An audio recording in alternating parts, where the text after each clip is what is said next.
Bonsoir à tous, nous prenons place chez vous pour tenir le grand rendez-vous. Merci de l'avoir permis. Nous aurons comme invité ce soir un sociologue de développement, un spécialiste de la santé, un chercheur océanographe et un artiste chanteur musicien. Découvrez-les tout à l'heure, c'est juste derrière la météo que voici.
C'était donc la météo, le temps qu'il fera bien évidemment chez vous demain matin.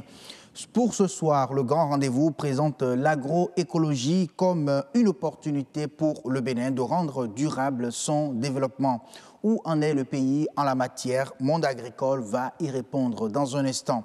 Nature et bien-être, quant à elle, rappelle que c'est possible tout simplement d'avoir des enfants sains en tant que mère séropositive. Le spécialiste santé présente les mesures de prévention de la transmission mère-enfant. Le monde entier sonne aujourd'hui, ce 7 juin, journée mondiale des océans, la dépollution, bien sûr, de ces espaces. L'expert océanographe présente tout à l'heure le cas du Bénin sur ce grand rendez-vous. Et vous allez découvrir également avec moi et sur ce plateau un artiste musicien. Il a pour nom Isaac Talla. Il met son art au profit de l'éducation. Mais comment procède-t-il en réalité? Restez avec nous pour le savoir. Restez également avec nous sur ce grand rendez-vous pour vous informer de l'actualité. Ce sera à 19h45 avec Nadège Sani qui sera à la présentation. Bonsoir Nadège. Bonsoir Asio. On va vous retrouver tout à l'heure à 19h45 pour le journal. Mais avant, dites-nous le menu principal. Bonsoir chers téléspectateurs, vous le savez certainement déjà, le complexe Douvé Ari Pendjari fait désormais partie du patrimoine mondial de l'UNESCO. Quelles seront les retombées pour notre pays? Un spécialiste de la gestion du patrimoine culturel nous éclaire. Également dans ce journal, on parlera de l'hémophilie, une maladie du sang. Beaucoup ignorent encore son existence. Pour finir, on fera un petit tour chez la communauté musulmane qui est en plein jeûne. Cette fois, on s'intéresse au code vestimentaire durant le mois de Ramadan. On va vous retrouver donc tout à l'heure, Nadège Sani, à 19h45 pour le détail de ces sujets annoncés.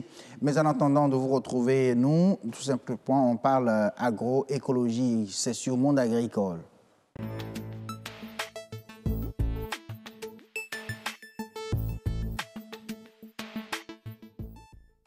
C'est une opportunité pour le Bénin de rendre durable son économie, je dirais de façon plus précise son agriculture. Il s'agit de l'agroécologie. On a essayé de définir l'agroécologie hier. Aujourd'hui, nous allons donc vous présenter la marche du Bénin, bien sûr, dans cette option agriculturale. Alors, pour le moment, nous allons suivre déjà ce reportage signé Jacqueline Biaou, présentée par Karamat Agbataou, pour avoir juste une petite idée de ce que c'est que l'agroécologie. Au début, c'est vraiment difficile pour nous. Mais à force d'apporter de la matière organique dans le sol, on a pu réussir. Faire du maraîchage agroécologique, c'est possible. Ce jeune entrepreneur l'a réussi. Sur ce vaste domaine de 2 hectares, situé dans la commune de Semekodji, dont il en est l'un des responsables, Lucien produit ses légumes sans pesticides ni engrais chimiques. Contrairement à la production conventionnelle, l'agroécologie requiert une technique spécifique. Ceux qui font l'agriculture conventionnelle utilisent des engrais chimiques pour fertiliser le sol. Mais nous utilisons du compost, et des fientes de volaille, des bouts de vache pour fertiliser nos plantes. Pour traiter les cultures, on n'utilise que les solutions fabriquées à base de feuilles de Nîmes et de feuilles de papaye, des extraits de l'huile de Nîmes pour les traitements contre les insectes et les ravageurs. Ce procédé naturel gagne tout doucement la confiance des agriculteurs.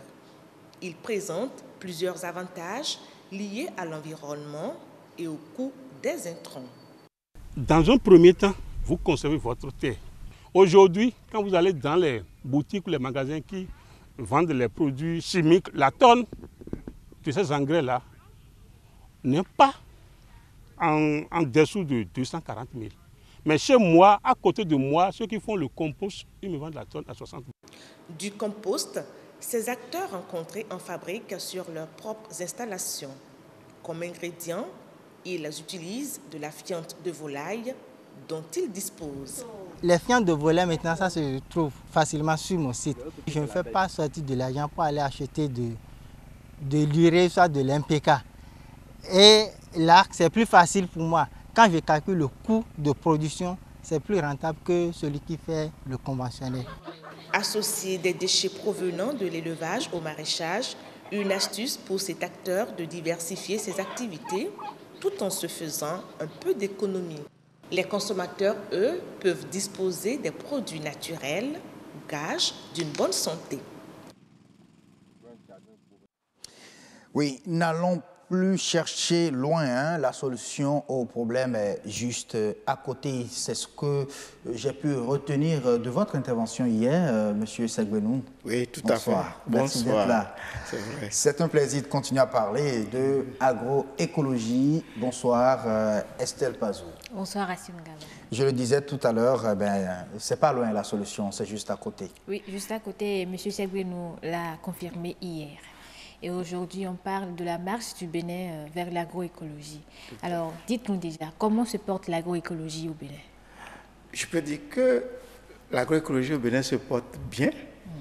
Pourquoi? Parce qu'il y a déjà des gens qui sont convaincus et qui veulent porter cela loin dans la pratique. Et comme je vous ai dit hier aussi, notre action, ce n'est pas seulement de faire, c'est pas de préparer. Nous avons des fermes, nous essayons, mais nous voulons aussi influencer la politique agricole de notre pays. Mais en commençant d'abord par les paysans. Parce qu'il faut aussi convaincre les producteurs agricoles. Ce n'est pas tout le monde qui est convaincu qu'on peut produire aujourd'hui sans pesticides et sans fertilisants de synthèse.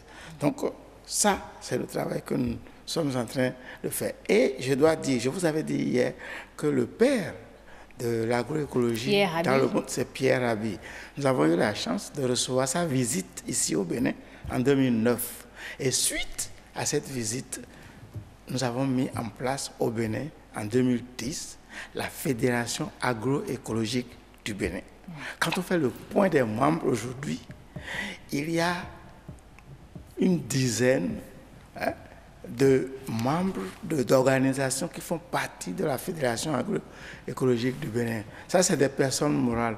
Il y a aussi des personnes physiques, c'est-à-dire que vous et moi, nous pouvons faire partie de cette fédération-là, toujours pour soutenir l'agroécologie. Alors, si on parle de cette institution dont vous parlez, on peut dire que l'agroécologie, il y a une institution qui représente l'agroécologie au Bénin. Oui, au moins. Et ils sont combien, ces exploitants agricoles aujourd'hui, qui mettent en pratique les principes de l'agroécologie? Alors, le principe de la fédération agroécologie, c'est que toute organisation qui fait membre doit être une organisation qui met en pratique l'agroécologie.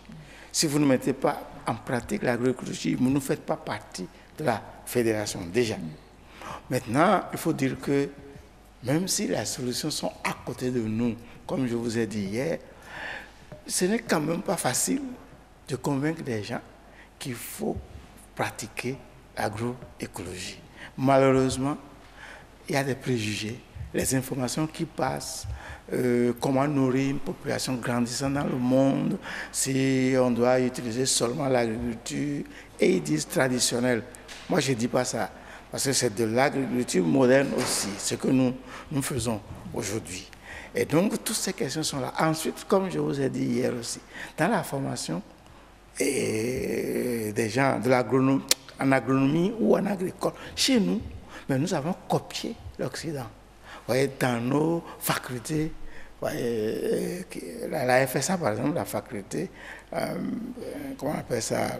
Des sciences agronomiques. Des sciences agronomiques, voilà. Nos lycées agricoles sont formatés sur les lycées agricoles au nord, c'est-à-dire en France surtout. Et il se fait que dans ces institutions-là, on n'enseigne pas vraiment l'agroécologie en tant que telle. C'est déjà un handicap.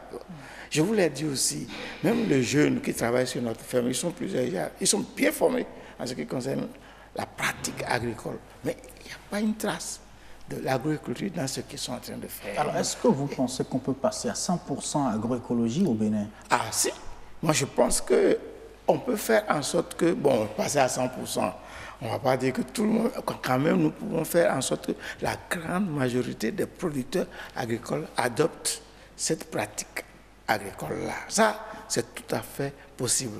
Il y a des éléments pour le faire, il y a tout ce qu'il faut pour le faire. Maintenant, il faut de la volonté politique. Oui, et c'est là le gros problème. Quand vous dites que ce n'est pas possible d'aller à 100%, oui. Je ne parle pas c'est pas du côté volonté, la volonté des agriculteurs ou des maraîchers. Non, je parle plutôt de la capacité. Est-ce que le Bénin, en adoptant un concept agricultural lié à l'agroécologie de façon totale, pourra réellement s'imposer sur le marché de l'agriculture? D'abord, s'imposer sur le marché national et nourrir les populations de chez nous. Ça, nous avons tout ce qu'il faut au Bénin pour ça. Donc on peut assurer la sécurité alimentaire. On ira même jusqu'à ce qu'on appelle la souveraineté alimentaire. Parce qu'il ne suffit pas d'avoir de l'aliment à disposition. Ça, c'est la sécurité alimentaire. Vous pouvez importer des pâtes, le riz et tout ça là, et les gens vont manger. Mais ça, c'est le minimum, c'est même pas à souhaiter. Maintenant, pardon, il faut manger ce qu'on produit et produire ce qu'on mange. Et je vais la souveraineté.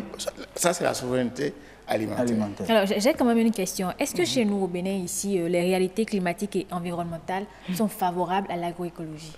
Encore plus favorables qu'en Europe, où ils se battent pour faire la production bio, l'agriculture biologique. Encore plus favorable. Pourquoi? Premièrement, chez nous ici, nous n'avons pas été complètement imbibés de ces produits de synthèse chimique. Là-bas, ça a été ça pendant près de 70, 75 ans. Donc, ils sont imbibés. Nous, ici, on n'est pas encore dans cette situation. Si bien qu'au Bénin, je peux dire qu'on est en meilleure position pour faire de l'agriculture agroécologique. Donc, si nous nous référons à la situation dans nos campagnes, aujourd'hui, mais c'est ce qu'on appelle l'agriculture familiale, c'est ça qui domine. Donc, nous n'avons pas de grandes exploitations ici. Au Bénin, quand on parle de Niam, on n'a pas une agriculture industrielle. Là, nous ne l'avons pas encore, Dieu merci. Mais le problème que nous avons, c'est que les préjugés font que nous tendons vers l'utilisation massive des pesticides et des fertilisants chimiques de synthèse. On tend vers ça pour un certain nombre de raisons. Et c'est pourquoi nous, on est en sol, on tire sur la sonnette d'alarme pour dire attention, ce n'est pas la solution. Et ce n'est pas facile. Parce que dans la situation, quand j'ai dit que nous avons la Fédération agroécologique du Bénin, je dois aussi féliciter les consommateurs. Parce que les consommateurs du Bénin ont commencé aussi à être regardants sur ce qu'ils mangent. Nous le sentons. Nous avons, comme je vous ai dit, nous avons une ferme.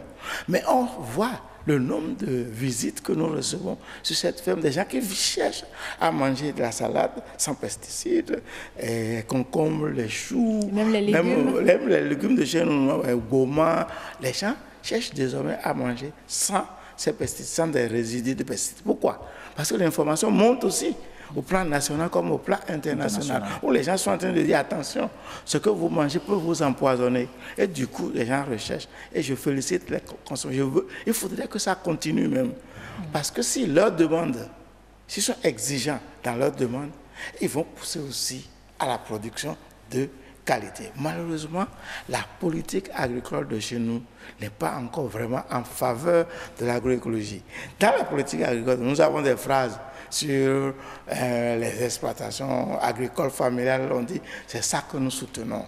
Il y a même des phrases comme l'agriculture durable dans la politique agricole de jeunes. Mais quels sont les moyens qui sont mis au profit de cette agriculture durable? Nous attendons encore de les avoir. Et c'est pourquoi, vraiment, ce que nous disons, nous invitons les décideurs politiques à regarder de ce côté-là. Je dois dire que ce qui ne nous aide pas surtout, c'est la production du coton. Le coton conventionnel, ça ne nous aide pas du tout. On va revenir, M. Segbenou, on va revenir après sur la politique agricole. Mais je voulais demander, vous avez dit tantôt que l'agroécologie se porte bien au Bénin. Alors, sur 10 produits issus du marché, combien sont de l'agroécologie? Je vais vous décevoir parce que je n'ai pas fait l'étude pour pouvoir dire que sur 10, il y a 5 ou 6 en fait, ou 7. C'est pour savoir si réellement ces produits issus de l'agroécologie sont présents sur les différents marchés. Ça, moi, je peux vous dire que nous faisons l'effort pour que ça soit présent sur le marché. Nous produisons dans la Fédération agroécologique du Bénin. Nous essayons aussi de mettre ça sur le marché. On a mis en place des mécanismes pour que ça puisse aller sur le marché. Ce n'est pas facile, il faut l'avouer. Il ne faut pas dire que ce n'est pas facile. Est-ce qu'il y a une différence entre un produit issu de l'agroécologie et celui issu de l'agriculture conventionnelle? Il y a une très grande différence. Mais le problème, c'est qu'à vue d'œil, vous ne le savez pas. On ne sait pas. Voilà. Par contre, quand les gens vont sur le marché, on regarde, est-ce que cette salade elle est belle? Est-ce que les choux, est-ce que c'est beau? Et tout ça. C'est d'abord que les gens recherchent. Moi, je leur dis, ce n'est pas d'abord ça que vous devez rechercher. Vous devez rechercher ce qui attend ces légumes-là. En fait, quand nous mangeons les légumes, c'est des nutriments qui sont dans les légumes qui, en fait, nourrissent notre organisme. Est-ce que vous voyez? Alors, quand vous pratiquez l'agriculture conventionnelle, avec les pesticides, les engrais chimiques, on raccourcit le cycle de la spéculation, de la salade, le cycle de maturation. Vous raccourcissez ça. Quand vous faites ça, qu'est-ce que vous faites? Donc, c'est moins riche en nutriments. Et c'est moins riche en nutriments. Il y a plus d'eau que de nutriments. Par contre, quand vous pratiquez l'agroécologie, vous laissez le temps aux légumes, aux différentes spéculations d'arriver à maturité. Vous avez présent dans ce produit-là maintenant les éléments dont votre organisme a besoin. Et c'est pourquoi, quand vous mettez les carottes comme ça, qui ont été produites, vous les mettez voilà, que 2 jours, 3 jours après, ça commence à pourrir et même on voit de l'eau. Par contre, les autres, ce n'est pas comme ça. Alors, une dernière question, si vous permettez. Alors, sur une échelle de 10, où en est le Bénin dans la marche vers l'agroécologie? D'une façon globale, je dirais 3. Donc ça veut dire qu'il nous reste du chemin à faire. Il reste beaucoup à faire, il ne faut pas mentir. Merci. Il reste vraiment beaucoup à faire. Merci beaucoup à vous. On voudrait que les décideurs politiques soutiennent ça au lieu d'importer massivement dans ce sens-là. Des produits chimiques de synthèse. En tout cas, c'est tout à fait normal. Moi, je retiens tout simplement que c'est donc possible pour le Bénin d'aller à 100% agroécologie. Et le Bénin y a d'ailleurs même grand intérêt, tout simplement. En plus, cela pourra donc diminuer aujourd'hui la pollution des océans, puisque aujourd'hui c'est la journée mondiale des océans. Quand on sera à 100% agroécologie, c'est que les océans seront moins pollués aussi. Une manière tout simplement de marquer la transition entre monde agricole et nature et bien-être, non, l'espère.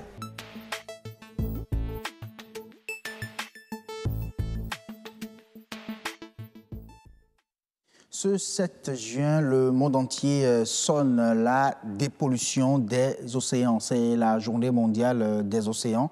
L'expert océanographe, le docteur Georges Débé, a accepté venir nous en parler et présenter bien sûr le cas du Bénin en la matière sur ce grand rendez-vous.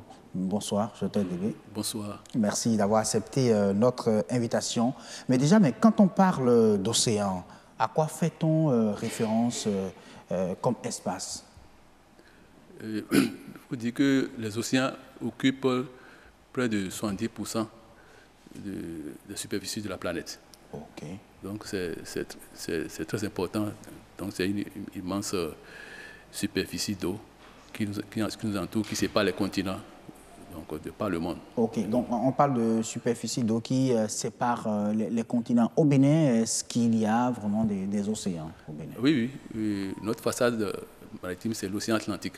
Ok. C'est l'océan Atlantique, donc nous sommes comme on dit souvent mer, c'est la mer. Ici au Bénin, c'est l'océan Atlantique. Ok, on n'a pas la mer. Donc il y a une différence entre océan et mer. Oui. Quelle est la différence? Bon, la différence est que l'océan, c'est une grande étendue d'eau salée qui sépare les continents. Donc, nous en avons 5. Okay. Il y a l'océan Atlantique, l'océan Pacifique, l'océan Indien, l'océan Arctique et l'océan Antarctique. Okay. Quand tu as la mer, c'est bien sûr, il y a aussi une étendue d'eau salée, mais pas plus étendue que les océans, qui sont enclavés dans les terres et qui ont des communications avec les océans, soit par des canaux ou bien par des détroits, tels que la mer Méditerranée, la mer Rouge, la mer Noire, la mer Baltique. Donc voilà un peu la différence. Sinon, bon, c'est des eaux salées, tout salé, mais la mer est un peu entre la terre. Okay. Donc voilà la différence que nous faisons entre donc nous avons un océan au Bénin, c'est l'océan Atlantique, tout simplement. Alors, mais quand on parle de pollution des océans, quelles sont les sources en réalité? Vous savez,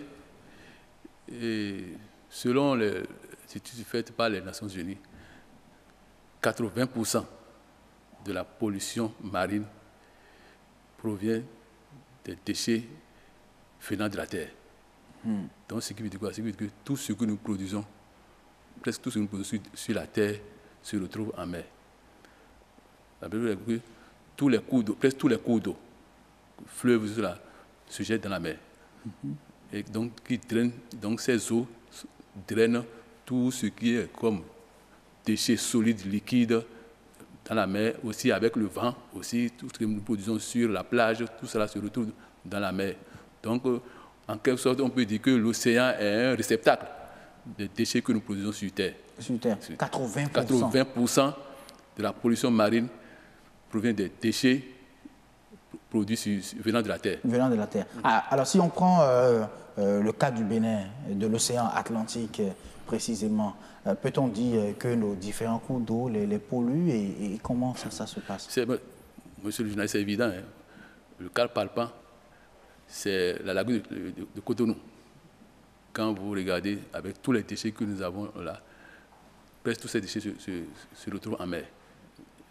Quand vous y allez, vous allez voir les déchets solides sur l'eau et on les voit tous dans la terre. Que ce soit tout ce qui est produit, liquide, tout cela. Il faut dire que, par exemple, le fleuve Ouémé se jette dans le lac Nokoué. Le lac Nokoué se communique à la mer par le chenal. Okay. Donc, ce qui veut dire que tout ce qui est produit au nord, que ce soit sur les champs, avec tous les engrais chimiques que nous posons, tout ça là, dans l'Ouémé, et l'Ouémé draine tout ça là, c'est produit dans la mer. Dans la mer. Oh là là. Donc, tout ce qui est produit au nord sont rejetés aussi dans la mer. Donc, du nord au sud, le Bénin pollue carrément. Ah oui, pollue carrément. Surtout que nous gérons mal nos déchets au Bénin. C'est le drame. Nous tirons très mal nos déchets au Bénin. Ça fait que nos océans, comment la mer, l'océan Atlantique, en tout cas, notre façade maritime est tellement polluée. Un exemple, oui. Et, vous voyez la station de buts de Cibo. Voilà. Quand c'était construit, c'est un certain nombre de bassins. Donc, les déchets sont déposés dans un bassin et ça, il y a des bassins de décantation jusqu'à ce que ce qui est dans la mer ne contient plus des éléments. Mais actuellement, avec l'érosion côtière, plusieurs bassins sont déjà partis en mer. Si bien que ce qui est bien déversé là, directement, tout va tout dans cru. Comment, les bouts de vidange, donc quand ça quitte les maisons, ça va directement dans... Là où on les dépose, là, en même temps, c'est dans la mer. Allez faire un tour, peut-être vous êtes journaliste, allez voir un peu ce qui se passe là-bas. Ouais, donc c'est un cas de pollution que nous avons. Donc il y a plusieurs cas. Par le cas de phosphate de Pémé, qui est au Togo. Au Togo. Ces bouts sont déversés dans l'océan. Et comme le courant va de l'ouest vers l'est, oui. Donc une fois que ces bouts de vidange déversés dans les eaux, c'est que toutes ces eaux-là viennent chez nous et qui polluent nos eaux. Et ça a des conséquences sur les êtres vivants, c'est-à-dire les poissons, tout ça là que nous mangeons. Alors là, il y a beaucoup à faire. Donc au Bénin, on dit que les océans ne gardent pas souvent les déchets, c'est que ça revient forcément sur les côtes et tout, mais pourquoi parlons-nous encore aujourd'hui de dépollution de ces espaces-là?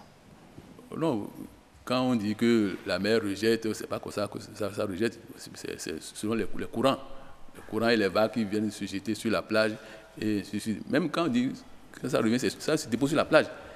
Et quand ça se dépose sur la plage, c'est que les vagues viennent, ils repèrent encore, ça s'en va. Donc, ce n'est pas que c'est rejeté et c'est hors de la mer. Hors de la mer. Ou bien hors de l'océan, tout repart encore dans l'océan. Surtout au niveau des plastiques, c'est là où il y a le drame. Oui. C'est là où il y a le drame.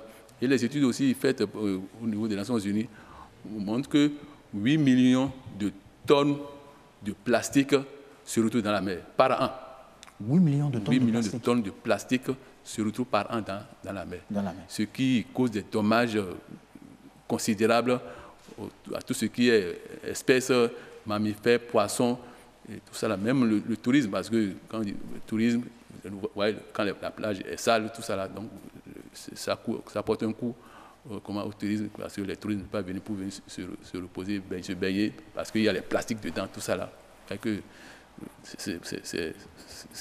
La situation est préoccupante. Alors aujourd'hui, on parle de dépollution de la mer.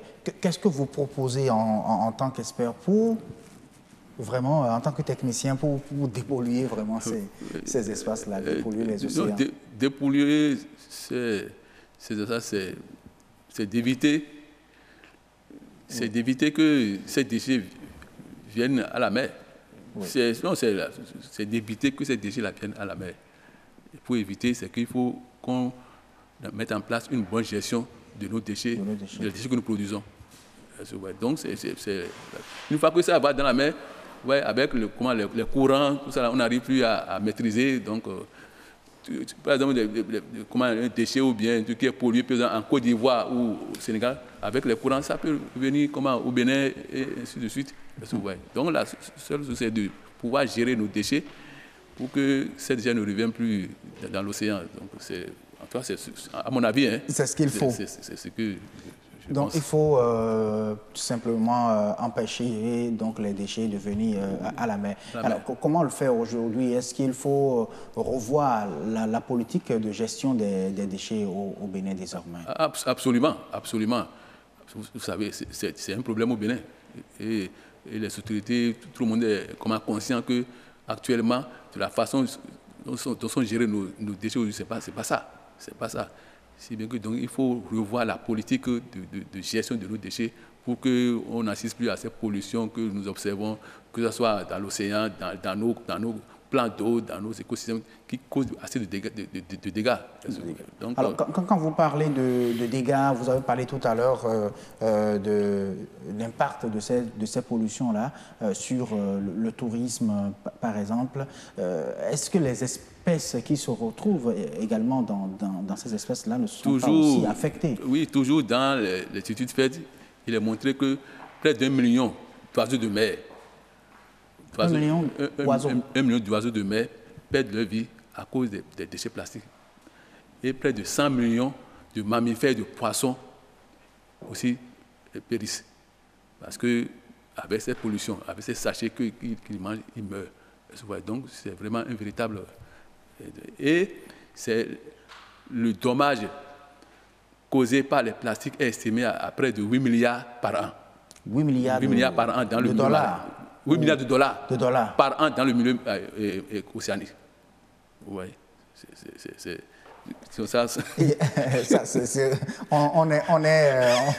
on tombe des nues carrément.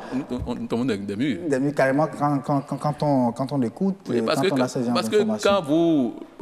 nous sommes des océanographes, nous faisons des campagnes en mer.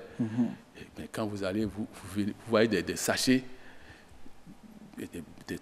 beaucoup de sachets qui sont sur la surface de l'eau. Et au large, ce n'est pas seulement sur nos côtes ici, même au large, on rencontre de ces sachets qui flottent sur l'eau. Qui flottent sur l'eau. Et quand les poissons, c'est ça, les requins, les dauphins, bien les baleines, ils mangent. Et quand ils mangent, c'est que ça leur crée des problèmes.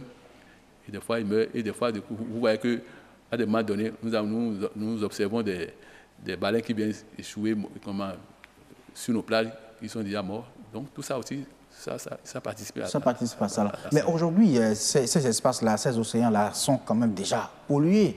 Est-ce qu'il y a une technique pour sortir ces déchets-là, de ces espaces-là, comme ça peut se faire sur la terre ferme, où c'est possible aujourd'hui de regrouper les déchets et puis de les traiter? Là, ça demande une grande technologie.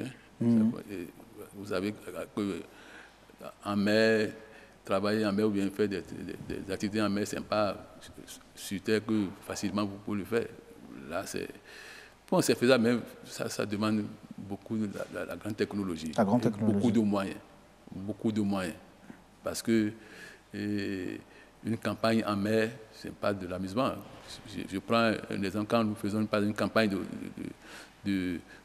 campagne océanographique pour aller faire la collecte de données, je vous dis, peut-être en une semaine, bien en 2 semaines de campagne, c'est près de 1 milliard qui sont dépensés. Hein. Vous voyez, mais c'est même pas à la portée de nos petits pays. C'est pas la portée. Alors, est-ce que les engins qui circulent également sur ces espaces-là ne sont pas aussi source de pollution? Bien sûr.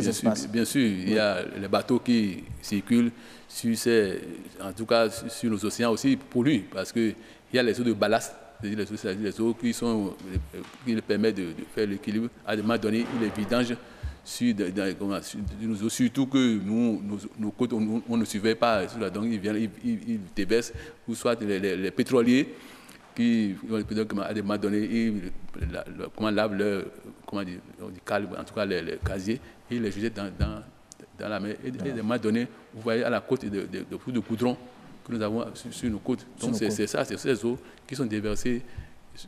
Or, c'est des choses qui sont interdites. Ils sont bien réglementés par la loi.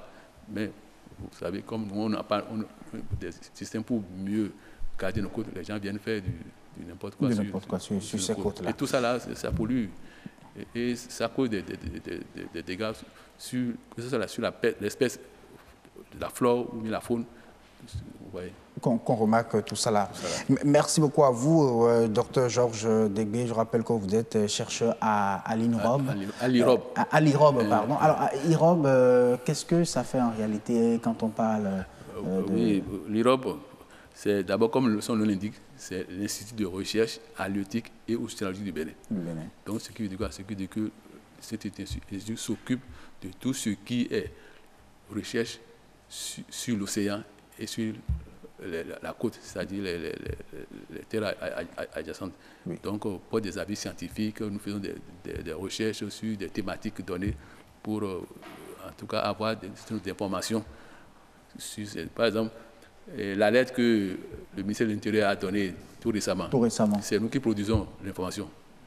Donc, nous avons des systèmes de suivi de certains paramètres et qui nous donnent l'état de la mer. Donc, et il y a des seuils. Et quand ça dépasse un certain nombre de seuils, on tire l'attention de l'autorité pour dire que, attention, à tel moment et à telle heure, même à des heures près, on le dit à tel jour, à telle heure, il y aura tel événement.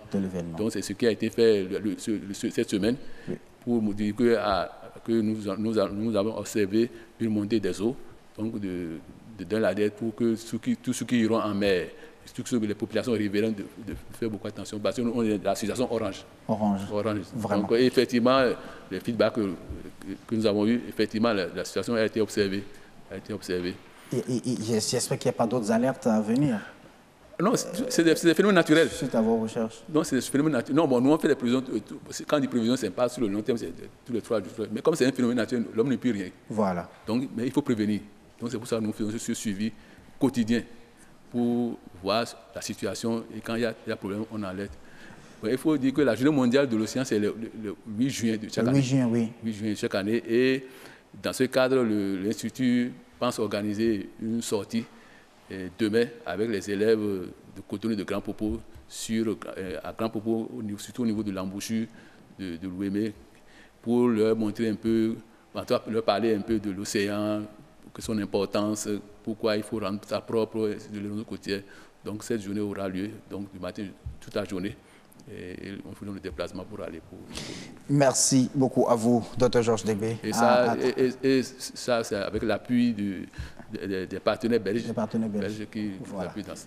Merci à vous d'être venu, bien sûr, sur le grand rendez-vous, nous parler, bien sûr, de cette journée, la journée mondiale des océans. Et donc, ça va se passer demain au niveau, bien sûr, de Grand Popo. Merci à vous.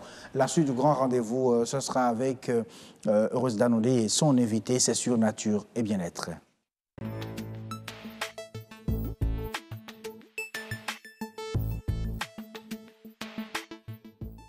Oui, c'est un rappel que fait Nature et Bien-être aujourd'hui, parlant bien sûr des précautions à prendre pour éviter la transmission mère-enfant du virus du VIH. Mais en tant que mère séropositive, vous pouvez donc avoir des enfants sains. Comment est-ce que ça marche en réalité? On va y répondre dans un instant, mais avant, on suit ce reportage. Transmissible par voie sanguine, sexuelle ou encore de la mère à l'enfant, le VIH-Sida touche toujours une frange de l'humanité. Mais pour certaines personnes, le dépistage n'est pas important. Pas de raison fondamentale pour être réticent aujourd'hui à se faire dépister. Parce que si vous ne vous faites pas dépister, vous ne connaîtrez pas votre état sérologique. Et si vous ne connaissez pas votre état sérologique, vous êtes ignorant de votre statut VIH ou pas. Donc, il faut se faire dépister. Et lorsque vous êtes dépisté séropositif, vous êtes pris en compte, vous êtes pris en charge, vous êtes pris sous protocole, vous prenez vos ARV, vous êtes sous traitement et vous vivez normalement. Au Bénin, le programme santé de la lutte contre le sida assure la coordination des activités pour intensifier la lutte. Pour lutter efficacement contre cette maladie, nous utilisons des méthodes pour contrer les 3 voies de transmission qui sont la voie mère-enfant, la voie sanguine et la voie sexuelle. Donc en matière de transmission sexuelle, nous avons surtout la promotion de l'utilisation des préservatifs, surtout pour les jeunes. Il faut signaler aussi que le dépistage systématique tous les 3 mois est aussi donc une méthode de prévention, ce que les gens ne comprennent pas. Que faire pour éviter le risque de transmission de la mère à l'enfant? Pour éviter la transmission du VIH de la mère à l'enfant, c'est de prévenir. De prévenir, il y a un programme que nous appelons la PTME et de plus en plus on l'appelle ETME. La PTME doit nous amener à l'ETME. La PTME, c'est la prévention de la transmission de la mère à l'enfant du VIH et le TME, c'est l'élimination de la transmission de la mère à l'enfant. Donc il faudrait que toute femme enceinte, toutes les gestantes aillent en consultation prénatale, qu'elles se fassent dépister et au cas où elles sont séropositives, qu'elles acceptent le protocole, donc on les met sous protocole et qu'elles accouchent dans les centres agréés. À l'heure actuelle, on entend parler de prévention combinée. Une prévention combinée, ce n'est rien d'autre que la mise en commun de plusieurs méthodes de prévention qui individuellement restent efficaces. Maintenant, c'est comme si donc, on regroupe donc, les méthodes et on laisse le choix à la personne d'opérer. À un moment donné, pour que donc, la personne se retrouve couverte à tout moment. Malgré les progrès réalisés contre le sida, prévenir vaut et vaudra toujours mieux que guérir. Bien sûr, Marcel Arrossi, c'est vous qui avez raison et nous parlons aujourd'hui de précaution de la transmission mère-enfant avec Dr Félix Agbla. Il est secrétaire exécutif adjoint au CNLS-TP. Bonsoir. Bonsoir, monsieur. Merci d'avoir accepté notre invitation. Plaisir pour moi. Voilà. Bonsoir, heureuse d'annoncer. Bonsoir, Assiem Gaba. Heureux de vous retrouver Moi, chaque encore fois plus. sur Nature et Bien-être. Et oui, bon, il faut dire, hein, à travers le reportage, nous avons eu quand même un représentant du PSLS, Programme Santé de lutte contre le sida. Mais il faut également dire qu'outre cela, il y a également le Conseil national de lutte contre le sida et je crois bien la tuberculose et le paludisme. Voilà aujourd'hui qui également mène des actions de commun accord, bien sûr, avec le PSLS pour la lutte contre le VIH-Sida dans notre pays. Et nous sommes avec le secrétaire général, le secrétaire exécutif adjoint, comme vous l'aviez dit, pour nous dire un peu ce qu'ils font pour précisément la transmission mère-enfant du VIH-Sida. Alors, monsieur le secrétaire exécutif adjoint, merci déjà d'être là. Merci pour la disponibilité. On sait les conditions dans lesquelles vous êtes ici. Ben, lorsqu'on parle de la transmission mère-enfant, qu'est-ce qu'on peut dire par rapport à la situation épidémiologique aujourd'hui? Bon, peut-être avant d'aborder la transmission mère-enfant en termes de situation épidémiologique, je voudrais déjà dire que le secrétariat exécutif du CNLSTP, le CNLSTP aujourd'hui, c'est Conseil national de lutte contre le sida, la tuberculose, le paludisme, les hépatites, les IST et les épidémies. Donc, c'est l'ensemble de toutes ces maladies à potentiel épidémique et qui constituent de réels problèmes de santé au niveau du Bénin et qui sont coordonnés de façon globale au niveau du CNLSTP. Voilà. Et donc, en matière d'épidémiologie, de la transmission du VIH de la mère à l'enfant, ce que je peux dire déjà, c'est qu'actuellement, nous avons un taux de transmission résiduel de 7,6% et que nous sommes en train d'ambitionner d'aller à moins de 5% d'ici 2020. D'ici 2020. Voilà. Est-ce que déjà, les 5 dernières années, il y a eu une réduction? Oui, bien sûr. Les 5 dernières années, il y a eu des réductions substantielles. Je dirais que nous sommes dans le contexte des 3,90, comme vous le savez, où nous voulons dépister 90% des personnes vivant avec le VIH, et donc des femmes enceintes vivant avec le VIH, et 90% de ceux dépistés devant connaître leur statut sérologique et 90% de ceux qui connaissent leur statut sérologique devant avoir une charge virale indétectable. Et donc, à ce niveau, je pense que le Bénin, pour les enfants, à environ 30%. On connaît la sérologie de 30% des enfants qui sont nés, ce qui constitue déjà une avancée par rapport à la situation au niveau régional où nous sommes à 22%.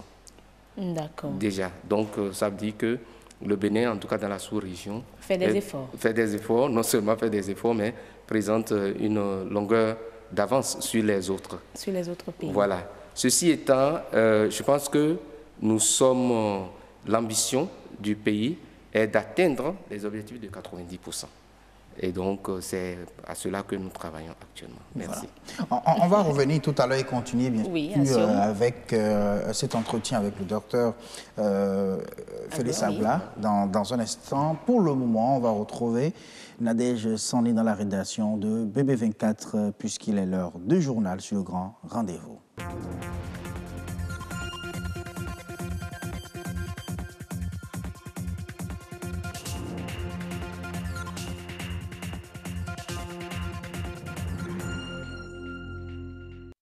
Mesdames, Messieurs, bonsoir, bienvenue dans ce journal. Voici les grandes lignes. L'information est rendue publique il y a quelques jours à Paris. Le complexe d'Ouvé Argili Pendjari est désormais inscrit sur la liste du patrimoine mondial de l'UNESCO que gagne le Bénin avec cette mesure. Un spécialiste de la gestion nous en parle. C'est une pathologie méconnue par bon nombre de personnes. L'hémophilie est une maladie du sang rare dont la prise en charge reste encore difficile dans notre pays. Jeûne et changement d'habitude vestimentaire, de principe de la religion musulmane durant le Ramadan selon les préceptes de l'islam. C'est la période pour s'habiller convenablement afin de s'attirer les faveurs d'Allah. Le complexe d'Ouvé Arli Pendjari, une des réserves naturelles et importantes du Bénin, a été officiellement inscrit sur la liste du patrimoine mondial de l'UNESCO. C'est une mesure qui serait bénéfique pour le pays. Suivez cet extrait du spécialiste de la gestion du patrimoine culturel, Comblan Pakoum Alomankwi. L'inscription du complexe W. Arli Pendjari sur la liste du patrimoine mondial apporte beaucoup pour le pays. L'intérêt pour le Bénin, c'est au moins sur, je vais dire, 4 plans. Le premier plan, c'est un intérêt culturel. Culturel parce que désormais, des gens viendront s'abreuver à la source béninoise en ce qui concerne les pratiques qui permettent de conserver la biodiversité de la localité. Il y a ce que je peux appeler l'intérêt social. L'intérêt social, c'est un peu la fierté que, je vais dire, les Béninois peuvent avoir désormais parce qu'un de leurs biens est inscrit sur la liste du patrimoine mondial et notamment la communauté qui se retrouve autour du parc, enfin du complexe. Les gens viendront désormais les rencontrer, les connaître, voir un peu leur mode d'existence. Tout un vécu, je vais dire, social qui susciterait une curiosité désormais. Il y a aussi un intérêt, je vais dire, économique. Économique parce que vous voyez une inscription sur la liste du patrimoine mondial met le pays ou le site inscrit sous ce qu'on peut appeler le fait de la rampe où tout le monde veut visiter en termes de paysage, en termes de parc. Et donc, vous allez voir qu'il y aura beaucoup de touristes. Et quand il y a beaucoup de touristes pour un pays ou une destination, c'est beaucoup d'opportunités ou de prospérité pour les acteurs ou entreprises qui sont dans les secteurs comme le transport, dans le secteur comme l'hébergement, dans le secteur comme la restauration, dans le secteur comme l'artisanat. Il y aura aussi un accompagnement pour la mise en œuvre des projets qui contribuent à la sauvegarde des animaux. Donc, je vais dire, désormais, le Bénin aura la facilité pour mobiliser des ressources financières pour contribuer à la sauvegarde, par exemple, des animaux, à l'entretien des arbres, à l'entretien, par exemple, du cadre de l'environnement, comment accompagner les communautés à la base pour qu'ils puissent mener des activités sans porter davantage atteinte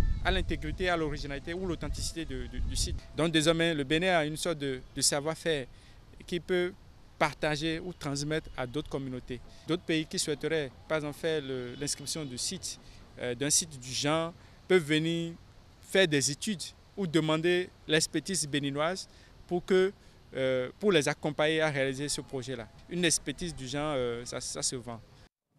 L'hémophilie, l'une des maladies rares, mais qui reste encore peu connue par la population du Bénin. Pourtant, sa prise en charge n'est pas onéreuse. Allons à la découverte de cette maladie à travers ce reportage. C'est une maladie rare, très rare. Dans le monde, seulement une personne sur 1000 en souffre. L'hémophilie est une pathologie du sang héréditaire presque inconnue, mais pouvant être fatale. Les sujets qui sont atteints de cette maladie, lorsqu'ils se blessent, lorsqu'il saigne, ce saignement met du temps à s'arrêter, ou alors ce saignement peut même ne pas s'arrêter et conduire à des circonstances très fâcheuses. Les hommes, eux, seront atteints de cette maladie lorsqu'ils sont porteurs de cette anomalie génétique. Par contre, les femmes, lorsqu'elles ont cette anomalie génétique, elles ne seront que des conductrices. Elles vont transmettre la maladie sans être malades. Le Bénin fait aujourd'hui partie des pays dans lesquels on enregistre des hémophiles. Nous avons sensiblement près d'une 50aine d'enfants ou de patients hémophiles qui sont actuellement suivis par nous. Le diagnostic est le point de départ d'un projet thérapeutique qui peut se révéler très coûteux dans l'environnement béninois. On estime annuellement la prise en charge d'un hémophile de l'ordre de 70 000 € à 300 000 €, ce qui nous fait des chiffres de l'ordre de la quarantaine de millions jusqu'à près de 304 millions. Ce n'est pas disponible. Ce dont nous disposons sous nos yeux pour prendre en charge ces patients, c'est le plasma frais. Dans chaque foyer, la maladie est constatée d'une manière différente. Le point commun est l'écoulement sans arrêt du liquide sanguin. Mon enfant a été circoncis à l'âge de 2 ans. Donc, je ne savais même pas qu'il était hémophile. On a tout fait, le sang n'a pas coupé. Dans le temps, j'ai dépensé au moins 300 à 450 000. Pour seulement la circoncision que j'ai fait à 5 000 dans le quartier, chez un médecin. Grâce aux déchirures qu'il a eues à la maison, que le sang coulait, je ne savais pas que c'était hémophilie. Nous sommes allés à l'hôpital Kangezo. C'est pas là qu'il nous disait qu'il ne peut pas supporter, qu'il ne peut pas traiter le cas, que de venir à Sénancheux. Et depuis le jour où j'ai mis pied à Sénancheux, vraiment, si je veux dire, l'argent que j'ai dépensé, je suis déjà dans les 600 et quelques mille pour le cas de mon enfant. Aujourd'hui, une association béninoise des hémophiles a vu le jour et pourra l'accompagner dans la prise en charge de son enfant. Démarré le 16 mai dernier, le Ramadan, moment fort du calendrier musulman, est une période d'introspection et de changement de mode de vie vestimentaire. Comment s'habiller ou se tenir durant le mois de Ramadan? C'est le sujet abordé dans ce reportage de Louis Koudogbo et Ulvaïs Balogun. Quatrième pilier de l'islam, le jeûne du mois saint de Ramadan ne consiste pas seulement à s'abstenir de manger, boire et entretenir des relations intimes. Au-delà, c'est le moment par excellence pour changer sa façon de s'habiller. Le Ramadan, c'est un mois spécial que Dieu a dit ce mois c'est à lui. Et que c'est lui qui donne la récompense. Mois de Ramadan, l'habillement correct est nécessaire pour hommes et femmes. Et quand on dit dans le mois de Ramadan, c'est parce que Dieu veut que sa bénédiction, la récompense, les bienfaits de ce mois nous arrivent. Autant il est rare de voir des femmes musulmanes porter leurs pantalons serrés et autres vêtements sexy lors de cette période de jeûne, autant l'on remarque que les hommes privilégient leur caftan ou boubou avec un chapelet en main. Le moment semble propice pour se conformer aux principes de l'islam. Il dit, prenez votre dignité, votre honneur dans votre habillement. L'homme doit s'habiller d'un habit propre, souple, là où tu ne dois pas être serré. L'habit qui ne va pas laisser que d'autres voient tout ce qu'il ne faut pas voir. Ça, c'est une dignité pour n'importe qui, ce n'est pas pour le musulman seulement. Pour la femme musulmane, il faut couvrir la tête. Il faut vous habiller correctement. La meilleure femme est la femme qui se couvre. Que l'homme dit, quel est ce ton, quelle est cette femme? Il veut connaître. Qui a laissé tes cuisses, tes seins, ton ventre, ton derrière. Lui là déjà, qu'est-ce qu'il fait avec? Et s'il faut éviter que les vêtements soient trop transparents ou bien trop serrés, la propreté dans l'islam est également un principe à adopter. Et l'islam, je vais vous dire, c'est la propreté. Il dit les habits que nous portons là, il faut que ça soit propre. Ta lunette, il faut mettre ça propre. Ta chaussure, il faut que ça soit propre. Même la voiture que tu utilises. La propriété dans l'islam, c'est général. Un bon musulman, ce qui est sur lui, il doit contrôler. Sa maison doit être propre, sa mosquée, son tout, même s'il est pauvre. Les gens oublient même, quand dans ta chambre là, même c'est sale, l'ange ne rentre pas. Le bonheur ne rentre pas. Quand vous parlez de l'habillement, il ne suffit pas de vous habiller, il faut être bon. Des prescriptions qui honorent le bon musulman qui bénéficie selon le Coran de la générosité d'Allah et qui se voit ainsi affranchi du feu de l'enfer. La Banque africaine de développement a décaissé des prêts d'un montant de 3,68 milliards d'unités de compte au sein des différents pays membres pour l'exercice 2017. Ce volume est le plus important décaissement réalisé par l'institution depuis 2013 et a permis à l'institution de réaliser une solide performance financière. Les revenus d'intérêt sur ces prêts ont atteint 460 millions d'unités de compte.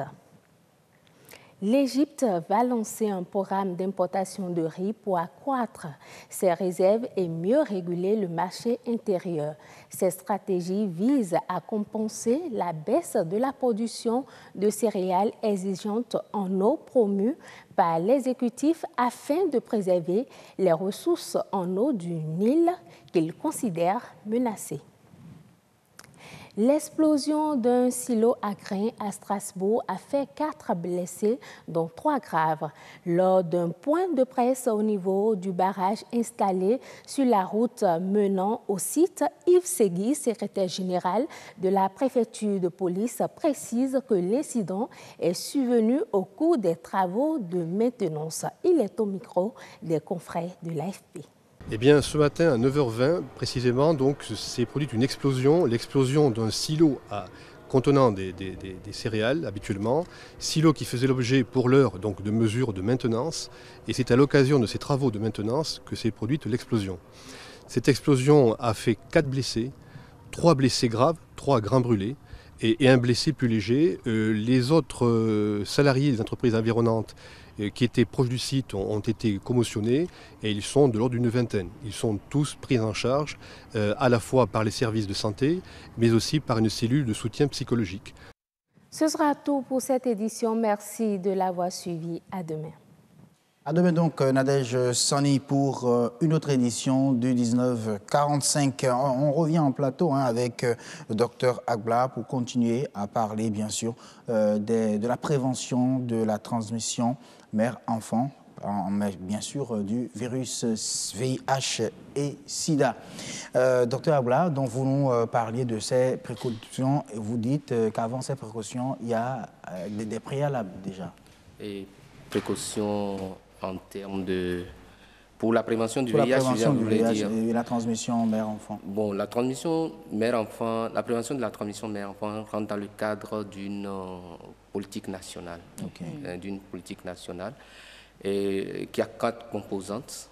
Nous avons la prévention primaire au niveau des adolescents et des jeunes pour éviter qu'il y ait de nouvelles infections à leur niveau. La deuxième composante, c'est la prévention donc, des grossesses chez les femmes qui sont déjà séropositives. Et puis la troisième prévention, c'est des mesures préventives spécifiques au niveau de celles qui sont déjà séropositives pour éviter la transmission de la mère à l'enfant. Et puis après, la dernière composante, c'est les soins et soutiens aux enfants nés de mères séropositives ou qui sont infectées. Disons que, la première composante, déjà au niveau de la première composante, il y a toute une cascade qui va par exemple je parle de la prévention primaire, donc des mesures de sensibilisation, je vais dire, pour que les jeunes et les adolescents soient plus informés et prennent les mesures de prévention.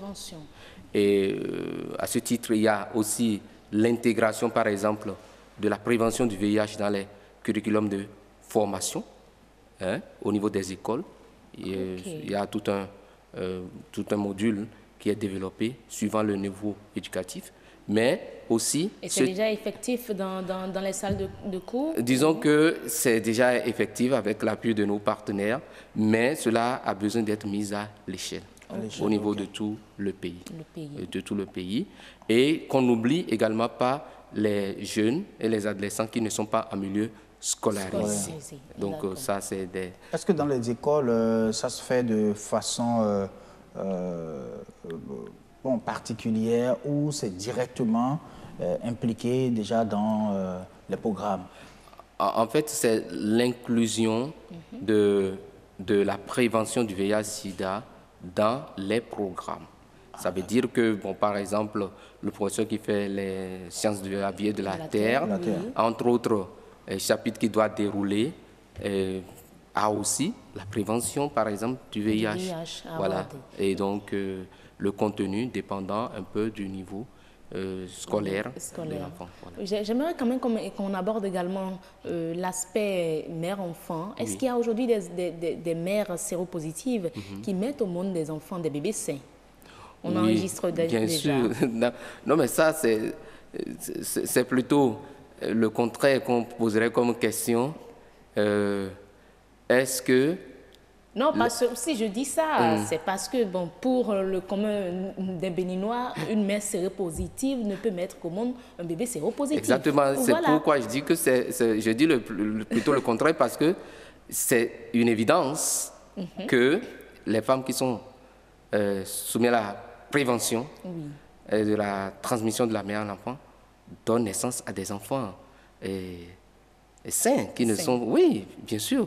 Donc c'est ça, c'est plutôt ça là qui est la règle, c'est pas le contraire qui est la règle. C'est pas le contraire qui est la règle. Non, pas du tout, pas du tout. Pour dire qu'il y a une... Mais sans traitement, elles auront des enfants malades. Bien sûr, disons que ce n'est pas systématique non plus. Hein. Il y a le taux de transmission naturel de la mère à l'enfant et du fait de la mise dans le protocole de la prévention de la transmission de la mère, cette possibilité de transmission est réduite fortement. Et donc, il fait justement que, oui, les femmes qui sont sous PTME donnent naissance à des enfants sains, des enfants qui... séronégatifs. Alors, quand on parle de traitement, quand on parle de prévention de cette transmission-là, mère-enfant, qu'est-ce qu'on fait de façon concrète? Il y a déjà, au moment avant l'accouchement, il y a tout un protocole en matière de prise en charge. Donc, traitement de la femme séropositive, bien sûr, et donc qui est éligible aux ARV, puis à la naissance, poursuite du traitement. De toute manière, quand on rentre dans le traitement par les ARV, on n'en sort pas. On n'en sort pas. C'est à vie. Hein, déjà pour la mère. Et parce que pour la mère est sous traitement, la possibilité de transmettre à son enfant réduit de façon considérable. Et puis pour les enfants, dès la naissance, avant que l'on ne fasse la charge virale pour savoir son statut. Exactement, prennent aussi, selon le protocole, un traitement et qui permet de les prémunir. Jusqu'à ce qu'on confirme qu'ils ne sont pas exactement et qu'on arrête à partir de là. Donc c'est tout un ensemble de protocoles que l'on met en place pour éviter cette transmission. Mais est-ce que c'est généralisé, ce protocole-là? Ça se passe dans tous les hôpitaux du Bénin? Une mère séropositive qui vous suit aujourd'hui et qui est enceinte, quel que soit l'hôpital dans lequel elle irait, elle aurait en même temps une prise en charge? Disons qu'il y a une bonne couverture de la PTME. Une bonne couverture, mais pas une couverture totale. Ça reste toujours un défi de s'assurer que tous les centres de santé, aussi bien publics que privés, arrivent à administrer la prévention de la transmission. Et donc, je dirais qu'au niveau des centres de santé publique, la couverture, c'est un peu difficile de dire que c'est total, mais c'est sûr qu'on est à des taux proches qui avoisinent largement au-dessus de 90%, avoisinent les 100% pour les centres de santé publics. Par contre, pour les privés, il y a des défis qui restent à relever. Il y a une bonne partie également et qui met en place ce programme de prévention de la transmission de la mère à l'enfant. Mais il y en a aussi et que nous essayons de voir comment on fait pour qu'eux aussi ils rentrent dans le programme, pour que quel que soit l'endroit où la femme béninoise mère a fait un accouchement, ils puissent avoir l'opportunité d'être soumis au programme de transmission. Donc si on comprend bien, cette prise en charge, elle est gratuite pour la mère? Absolument, elle est gratuite. C'est une prise en charge qui est entièrement gratuite, bien sûr. Bien sûr. D'accord. Oui. Maintenant, lorsqu'on en vient au suivi, au suivi après accouchement, est-ce que la femme, elle est toujours prise en charge et son enfant? Il y a le suivi qui se poursuit? Bien sûr. Le suivi est systématique après l'accouchement. Comme je le disais, la femme, étant séropositive, rentre dans le protocole classique. Et il y a des charges virales parce que vous savez, le 3e 90, c'est atteindre 90% de charges virales indétectables. Et donc, de façon périodique, il y a cette charge virale qui est faite chez les mères pour s'assurer que le traitement est en train de marcher comme prévu.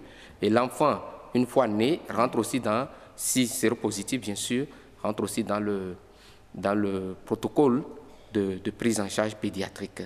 Ceci étant, il y a des défis à ce niveau. Vous savez, il y a quelques perdus de vue.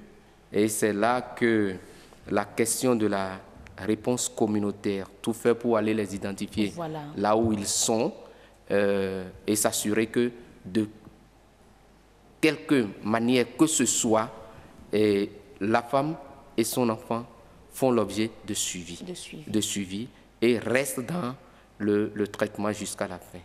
D'accord. Oui. Merci beaucoup. Merci, docteur Agbangla Félix, secrétaire exécutif adjoint du Conseil national de lutte contre le sida, la tuberculose, le paludisme, les hépatites, les IST et les épidémies. Avant, c'était uniquement le sida, maintenant, c'est tout un programme réuni. Pour vraiment essayer d'appuyer et tout le secteur parce que le CNLSTP essaie de veiller à une certaine performance au niveau de l'ensemble des programmes. Donc, vraiment un très bon suivi, assure aussi la mobilisation des ressources qui doivent être mises à la disposition des programmes. On va revenir sur le plan pour parler du CNLS. Voilà, ok. Merci à Sion Gaba. Oui, merci beaucoup à vous. On comprend tout simplement qu'il faut éduquer les générations sur cette maladie, le sida. Et parlant d'éducation, elle peut se faire de diverses manières, soit à l'école, à la maison, même à travers l'art, puisque celui que nous allons recevoir dans un instant, lui, il éduque à travers sa musique. C'est Horizon Culture.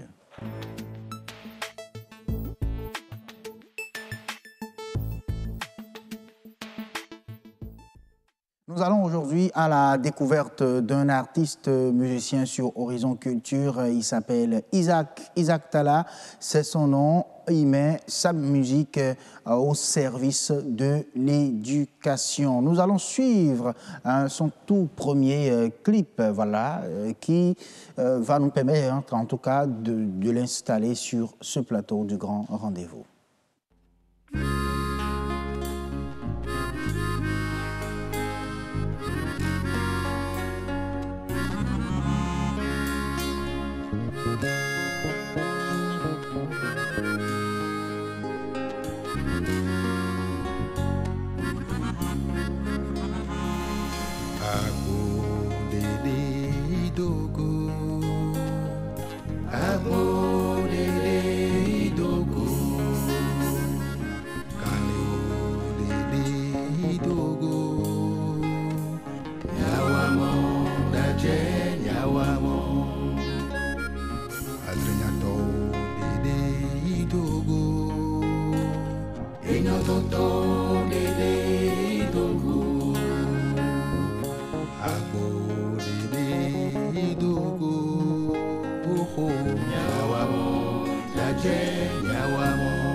Isaac Talla qui s'y sont entrés sur ce plateau. On a écouté là déjà Education, c'est ça, hein? Bonsoir Isaac. Bonsoir Asiom. La pleine forme, c'est ça. Merci. Je te découvre tout comme les téléspectateurs. Isaac Talla, il vient d'où? Isaac Talla est un artiste qui vient du Koufo, précisément de la commune de Djakotomé. Djakotomé, à Djavio. À Djavio. Voilà, sur le plateau de Horizon Culture. Alors, on vous a sorti un single et ta vision, en réalité, c'est de pouvoir mettre ta musique au service de l'éducation. Pourquoi cette vision? Explique-nous un peu les raisons. Pas forcément et totalement mettre ma musique au service de l'éducation, mais l'éducation, oui, et d'autres choses, puisque je ne chante pas seulement l'éducation. Je chante la vie, je chante la société, je chante la politique, je chante tout ce qui m'inspire par rapport à mes vécus quotidiens. Ah oui, c'est le vécu quotidien. Le vécu quotidien. Et encore que l'éducation, ça passe en tout cas par le vécu quotidien aussi. Exactement. Puisque si j'ai fait ce single Education, c'est par rapport à l'importance que l'éducation a pour nous dans la société que j'ai fait ce single. Parce que, vous savez, l'éducation, c'est comme la fondation de la société. C'est à travers l'éducation qu'on imprime aux citoyens comment marcher pour que la société aille bien. C'est à travers l'éducation qu'on inculque aux citoyens, aux enfants, comment respecter le bien public, comment être nationaliste, comment être patriote. Et lorsque on n'intègre pas ces différents aspects à l'éducation qu'on donne aux enfants à l'école, c'est raté. Nous allons beau crier la lutte contre la corruption, mais on ne pourra rien parce que, pour moi, l'éducation a un sens très fort qu'on doit faire attention à ce qu'on y met là.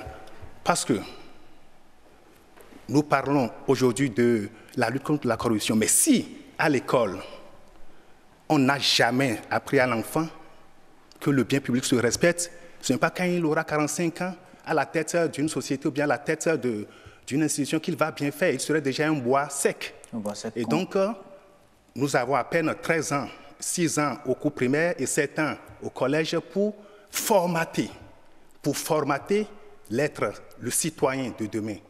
Et là, je pense qu'on doit intégrer désormais la lutte contre la corruption depuis la base, depuis l'école, pour que les enfants soient bien formatés pour l'avenir. Raison pour laquelle, pour ta toute première sortie, je voulais parler bien sûr de ton single Education. Tu as choisi tout simplement de mettre cela sur le signe de l'éducation. Exactement. C'est ça. Exactement. Alors, aujourd'hui, quand on parle même de toi, de point de vue artistique, aujourd'hui, on sent que tu es un bon musicien, bon guitariste, parce que ce qu'on a écouté là, très mélodieux aussi. Merci. D'où vient toute cette formation? Comment es-tu devenu artiste, Isaac Talla? Bon, est-ce que je dirais que je suis devenu artiste? Et je ne pense pas qu'on peut devenir artiste. On est artiste. On est artiste, le verbe naître. Parce que la musique, moi, je ne suis pas d'une famille de musiciens, mais moi, j'ai été à la découverte de la musique avec mon grand frère, Ruffin, au village. Et il nous réveillait chaque matinée avec de la musique de grands artistes comme Manu Dibango, Dayan Kabel, Rochero, les Billy Abel, toutes ces stars de ces époques-là, vous voyez. Et là, c'est comme ça que le virus m'a piqué à 11 ans, quand je quittais mon village, Kisawedi, pour aller à Plaoué pour commencer la sixième. Et là, je m'arrêtais devant les bars, pour écouter de la musique parce qu'on n'avait pas de poste radio en ce moment-là. Et c'est comme ça que la musique s'est installée. Puis, bon, voilà, après, on a développé les aptitudes et puis voilà. Tu as joué après à la guitare et tout? La guitare, je l'ai eue avec un cousin qui avait voulu qu'on joue dans l'église du village.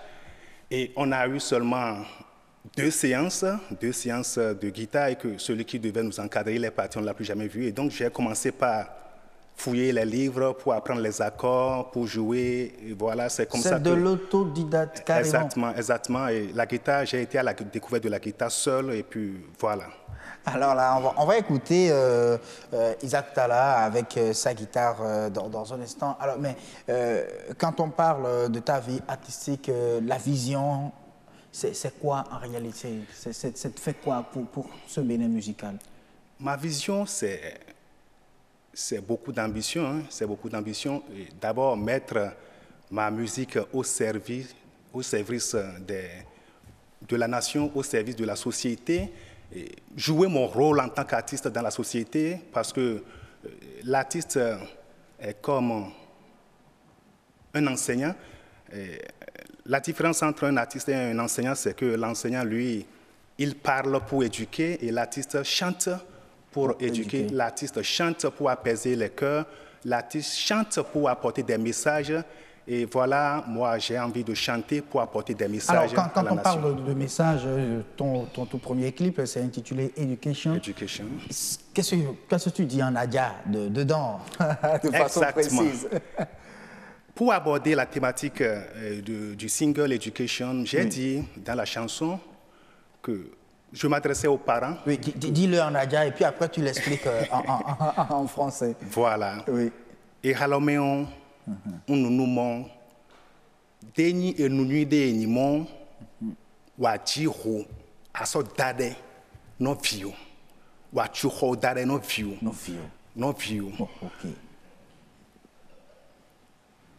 on doit vraiment s'occuper de l'éducation, de l'instruction de l'enfant pour que l'enfant même puisse avoir un métier dans les mains pour pouvoir se prendre en charge quand il aura l'âge adulte. Ça ne sert à rien de laisser des héritages aux enfants s'ils n'ont rien appris. Parce qu'ils prendront seulement 2 ans, quelques années, pour détruire ce que leur papa a construit. S'ils ne sont pas éduqués, qu'ils ne sont pas formés. Bien, il ne s'agit pas donc de laisser des comptes en banque, de construire des maisons plein pour les enfants sans éducation. Oui, sans éducation. Même si on doit laisser d'héritage aux enfants, il faut se préoccuper de leur éducation, de leur instruction. Il faut que les enfants aient un métier dans les mains. Ça leur permet de se prendre en charge. Parce que l'héritage, chez nous, on appelle ça chinon. Chinon, ça veut dire reste là. C'est très fort. Chinon. Okay. L'héritage chez nous, ça veut dire chinon, reste là. Ça veut dire quoi? Si tu veux prendre l'héritage, c'est que tu ne veux pas bouger, tu veux rester là. Voilà. Et donc, vous voyez le sens déjà de l'héritage dans nos langues. Voilà. Alors, donc, il faut plutôt dépenser dans l'éducation des enfants. C'est très important. Investir dans les enfants. Et mais si vous leur laissez d'héritage, ce n'est pas grave, ce n'est pas mauvais, mais il faut d'abord se préoccuper de leur éducation. Et donc, avec leur éducation, ils pourront développer ce que vous aurez laissé. Voilà, et bien gérer même. Et bien gérer. Voilà. Merci beaucoup à vous, Isaac Talla, d'être venu, en tout cas, sur le plateau de Horizon Culture. Merci d'avoir partagé déjà ce message avec nous, ce single avec les téléspectateurs de 2024. Alors, parlant de la promotion, comment ça va se faire pour que les gens puissent davantage connaître quand même Isaac Talla? Parce que c'est ça, en fait, l'objectif également de cet entretien. Et la promotion, je suis en train de prendre les contacts. Et déjà, vous l'avez bien commencé ici, et à la télé nationale, à BB24. Et puis, ça va s'étendre sur les autres télévisions. Sur les radios, je prends les contacts. Et je voudrais profiter en même temps du plateau pour demander à toute personne qui m'écoute et qui croit en ce que je fais, que j'ai besoin d'eux pour la promotion et de ce single Education. Et j'ai aussi besoin d'eux pour que l'album sorte d'ici quelques mois, parce qu'il ne faudrait pas qu'on s'arrête sur le single. Sur le single. Voilà. Donc c'est tout un album qui vient. L'album doit venir. Ah oui. Ça doit venir. En attendant que l'album vienne, on va t'écouter en live sur le plateau, puisqu'il a dit, il a appris à jouer à la guitare, bon, pratiquement seul, puisque après 2 séances, il s'est retrouvé seul avec sa guitare. Exactement. Il a découvert la guitare, il joue à la guitare et puis il chante aussi. Alors, c'est à toi le plateau. Isaac Talla, avec ta guitare. Merci. Pour vous, pour votre plaisir, hein, chers téléspectateurs, on va l'écouter.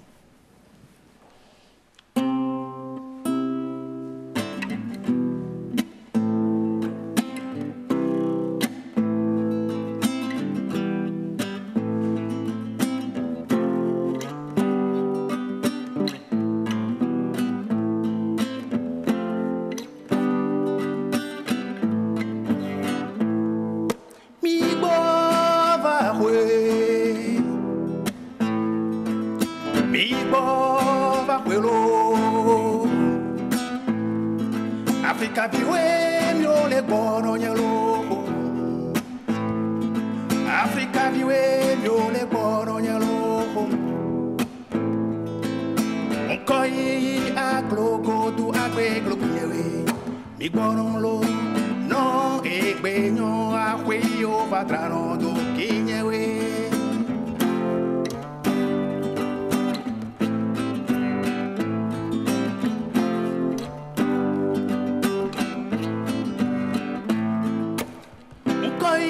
gloa, go to agbe gloa. Vaya pote chino pelo, kinyewe, yo le bolo. Lutena vute se huele no sulo, ojo, kinyewe komponde beliba.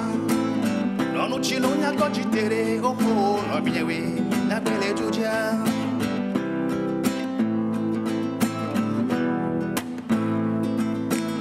Yo never eat America. You never eat Abidjan, you never eat Nigeria, Lagos, Abidjan, Libreville, Eklikolo, Tozenzelo, Shinkilo, Tom, Ekitomi, Mitwadayo, Tuji, Eklilo, Tozenzelo, no Mishishi, no Sewe, no Mishishi, no Pasutawe, you never eat Kam, Chakavo, that's it, don't have your man. Merci beaucoup, Isaac Talla. Isaac, ça veut dire quoi déjà, ce que tu dis rapidement, en ramassant en quelques secondes le temps qu'on clôture vraiment ce plateau. On n'a vraiment pas envie de t'arrêter, mais merci, voilà. Merci beaucoup. Je sais que c'est la télé. Oui. Et dans cette chanson, Migbo, ça veut dire revenez. C'est une invite aux Africains de la diaspora de revenir construire l'Afrique, de revenir avec leur expertise acquise là-bas et pour développer leur pays. Et ceux qui sont partis et ils n'ont pas pu s'en sortir, ils n'ont qu'à revenir. Ils n'ont qu'à revenir. Et je ne dis pas que voyager, aller tenter sa chance, c'est une mauvaise chose, mais ceux qui ont pu réussir, ils n'ont qu'à revenir investir en Afrique pour que l'Afrique grandisse.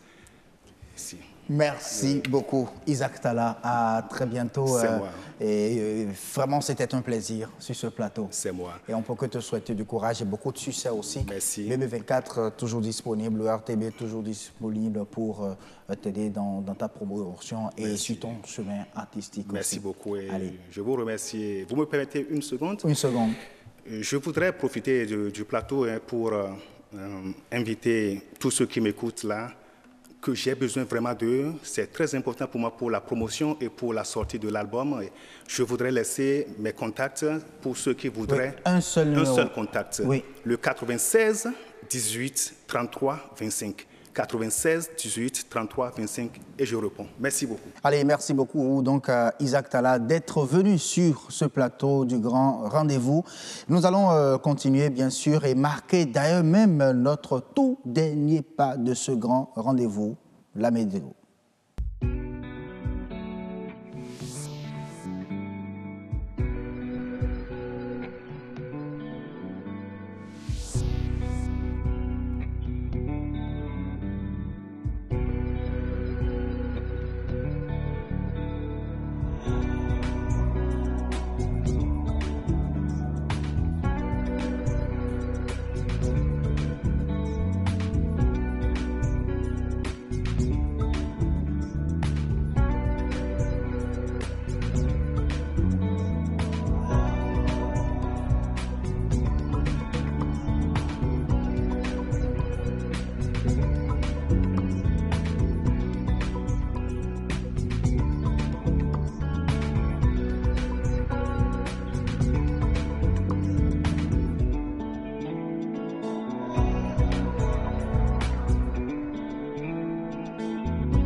Allez, merci à tous. C'était là le grand rendez-vous.